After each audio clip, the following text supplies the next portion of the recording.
Hello, everyone. Welcome to another episode of Small Stages, Big Sounds. I'm joined today by Oliver Tooze from Brighton band Creeping Jean. Hello, Ollie. How are you? Good. Yourself? Yeah, still vertical, still breathing. That's all you Yeah. can ask at my age. Yeah. Rather unusual band name. How did you Yeah. come about that? Well, it was just one of those things where trying to not saw something that was ideally called the something or just wanting something a bit different. And yeah, I remember going through listening to Dave Davies from the Kinks one day, and he has a title track, Creeping Jean. So Ah, yeah, that's where we got the name from. well, Yeah. there you are. Yeah, There and you are. he found us on Instagram, and he messaged saying he thought we were really good. So Well, that was even better. that's a nice thing to know. Yeah. At Well, least yeah. the art peers are glad that you sound the same. Enjoying it. Yeah, we'll take that. Well, yeah. So your sound's been described as very retro. With a bit of a contemporary twist on 60s and 70s music. Mm-hmm. What sort of artists have influenced you to go that way? Oh yeah, obviously the Kinks is a good one. Then we go a bit heavier. We go more like Sabbath, Led Zeppelin, Doors.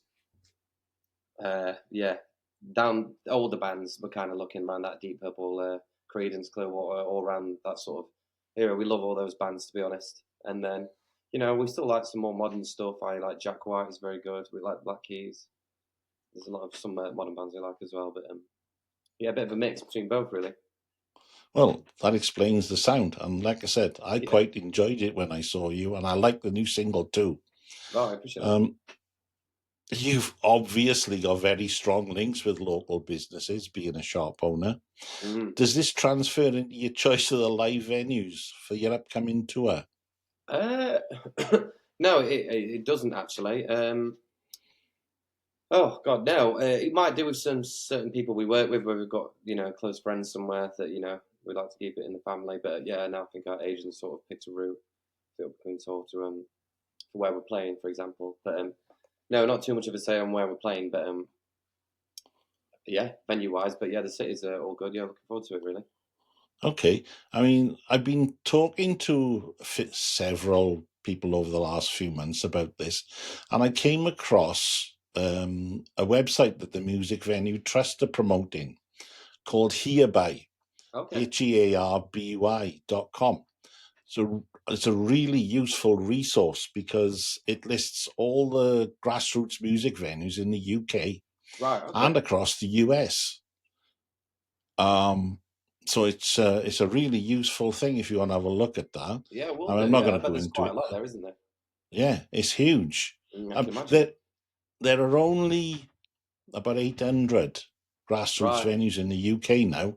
Oh God, I know. Another one's just about to close as well. My friends work out in Sheffield called the Lead Mill, which is I know. Yeah, Everyone's played there. Again, it's just going because of the landlord situation. It's it's getting worse.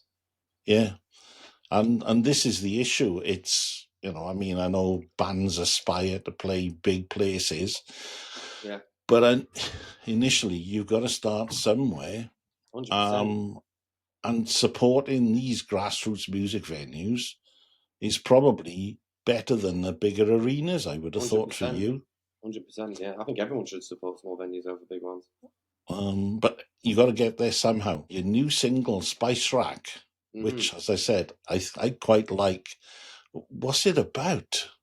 Spice Rack, yeah. So it was something me and Tom wrote when we were, a bit, just having a bit of a, I don't know, just a chill, just random get together of writing music, and it was just getting it was a bit of a joke at first. The single, it wasn't supposed to be something we were going to use. It was just a bit, we were a bit, a couple of drinks. Let's try tongue in cheek. A couple of drinks. Let's record something.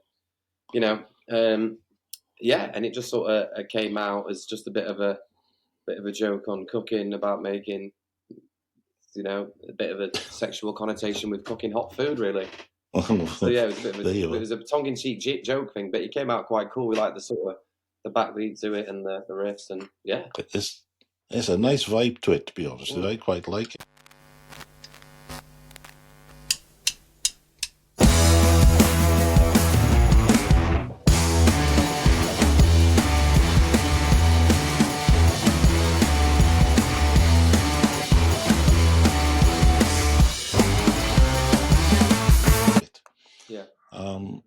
You also had a single called Sassy Got Shakes Mm-hmm. about you being At a festival, yeah. mesmerized by a particular dancer on a festival. Yeah, exactly. Yeah, Kendall Cullen, I think we were. I just saw someone that was just on another planet, but on our planet, and yeah, it just gave us inspiration for that one. And again, just sort of some sort of like Thin Lizzy inspired riff behind it, and there we go. Yeah, that's how that one came about.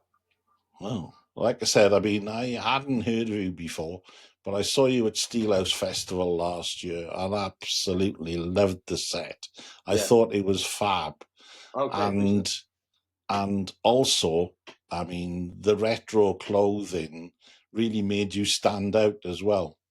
Yeah, I think we've got quite a good look. I think collectively, um, yeah, yeah, everyone's appreciates that, and that's what we like wearing really. So is this because you can get it from the shop or Yeah, primarily, yeah. People would dress like that anyway before they knew me or the shop. But it helps, yeah, because it's first dibs on things that would work for us. Or yeah, so if there's someone turning up to a show not looking very smart or looking, yeah, there's no reason for that. I would have thought, having a shop, yeah, just help. so what is the music scene like in Brighton? It's okay. I don't know. It's. I think it's dropped off a bit for me personally. We've got this thing where there's about two or three cool 200 cap venues, and then you've just got a 400 cap venue, and then there's there's some middle range venues missing. I think Mm, some free 400 cap venues. There's Patterns, Open Ruin, Green Door Store, but we're missing just I think there's a couple more to be had, but at the rate they're closing down, it's just only going to get harder, isn't it? yeah, it is. I mean, they're Yeah, closing down about 2 a week, according to the Music Venue Trust. yeah. You know, so when you come to write your stuff, you said you had a couple of jam sessions that led to Spice Rack, Yeah. and you enjoyed the way that went. Mhm. Do you kind of do it collaboratively, or do you write stuff Uh, individually and come together? yeah, sort of like come up with an idea and then just sort of share it with the group, and everyone will just sort of put their touch in really with their instrument and or lock in. But I'm quite an addict for writing sometimes. If we've got nothing on, I'll just sit and hammer it and try and get as much done as possible. So Mm. do you just play guitar or other instruments as well? Yeah, we play a bit of bass, bit of keys, nothing too extreme, but enough to get things down basically. Yeah, so it's cool. Yeah. Okay. Um, you've obviously you're touring around these 200-300 capacity venues. Mhm. What do you think is the most important thing for you as a band when you turn up to these places? Um, oh, good. Appreciating people have turned up, I think. You know, making sure you speak to everyone, give everyone the time of day, say thank you. Even if they buy merch, just say hello. I think it's very important that you appreciate who's there, who's paid So money to see you, rather. do you take all your own backline with you, or do you generally use the We do, venues? yeah, yeah. We like we like what we use, which breaks our sound. So it's always good to make sure you're using your own stuff, because otherwise you can be stuck with something that's no good. Or Yeah, yeah, I can or imagine. not just no good, just not something set up to how you should sound. Yeah, yeah. 'Cause, my son's a guitarist, so I Right. understand the issues of backline. Oh yeah. Well, there you go then. Yeah. Um, how do you feel about the state of the music industry for independent bands? It's obviously it's not the best, is it? At the minute, there's not financially not a lot of doing for up and coming music, which makes it very difficult. So unless you're from a bit of a wealthy background, or if, I don't know where you're finding the money, it's very difficult. You know, anything that I Yeah, actually have spare from my shop will go into music, but you know, I can well, tell you it's not millions of pounds. it's like me in photography. Anything, anything that Yeah. I got spare goes on camera gear. Well, yeah, exactly. Same thing, isn't it? It's just we've got a Yeah, hobby, and these hobbies are expensive, aren't yeah, yeah. They are indeed. they? They are, yeah. Um, I had a chat to Mika von Hertzen a few weeks ago, Okay. And I was asking about the aspirations of the band and the size of the venues that they were playing. And he said he's happy to play the 400-500 capacity venues Yeah. twice on the same tour rather than trying to go to bigger ones. Yeah. So sell those out and create the sound in those smaller venues. Is Absolutely. that Yeah. something you considered? Yeah. Absolutely. You'd rather pack out a smaller room and it be, you know, it's Play more, to three or four. Yeah, exactly. It's more intense, isn't it? Mm. It's a good vibe. It's a different sound in a smaller venue.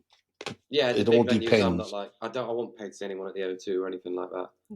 It all depends on the techs, I know, but that's part of your relationships, and it? Creating a relationship with the tech when you Yeah, turn no, up. for sure. No, absolutely. So, how long have you been together as a band? About 5 years.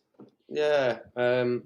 Me and Tom, the other singer, we've been doing it about 5 years, maybe about six nearly, but it wasn't really set up until like the last 4 years that we were probably gigging with, you know, with So, music out, like albums out. It felt like the past 4 or 5 years it's actually become a thing, you could a say. bit more productive and More a productive, yeah, bit more more of going a on. commitment. Exactly. Yeah, yeah. So, what do you think sets you apart from other bands that are around at the moment? Um, ooh, um, that's a good point.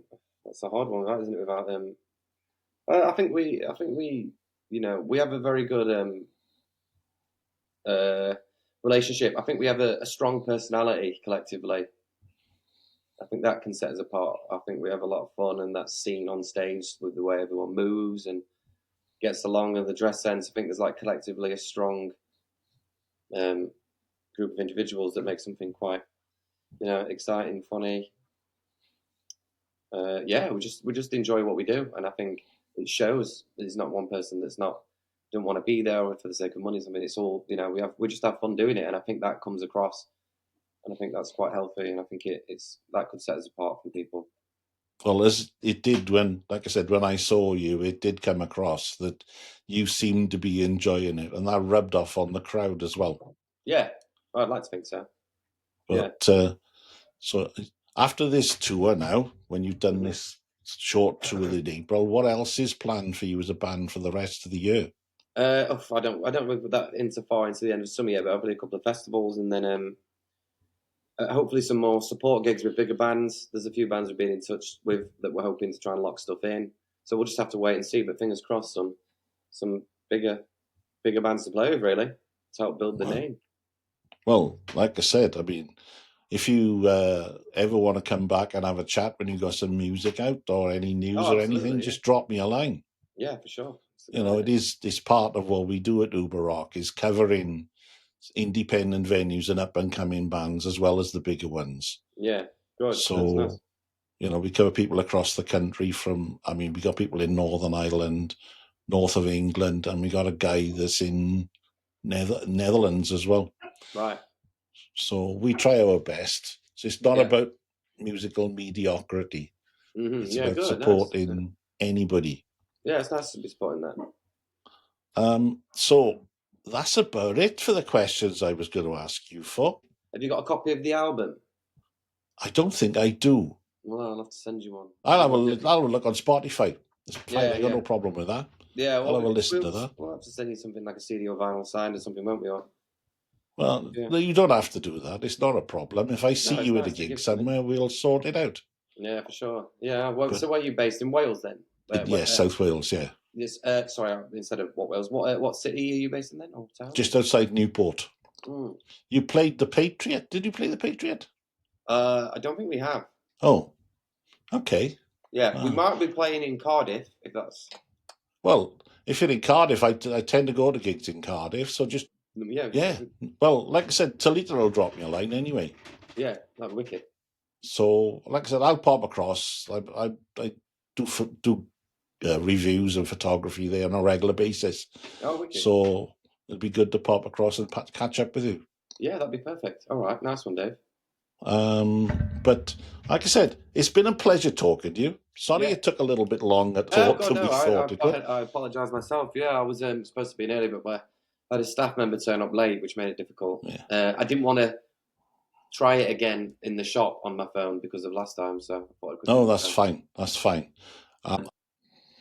Here's a bit more from Creeping Gene from the current single Spice Rack. All clips are used with artists' permission. Thanks very much. Bye now.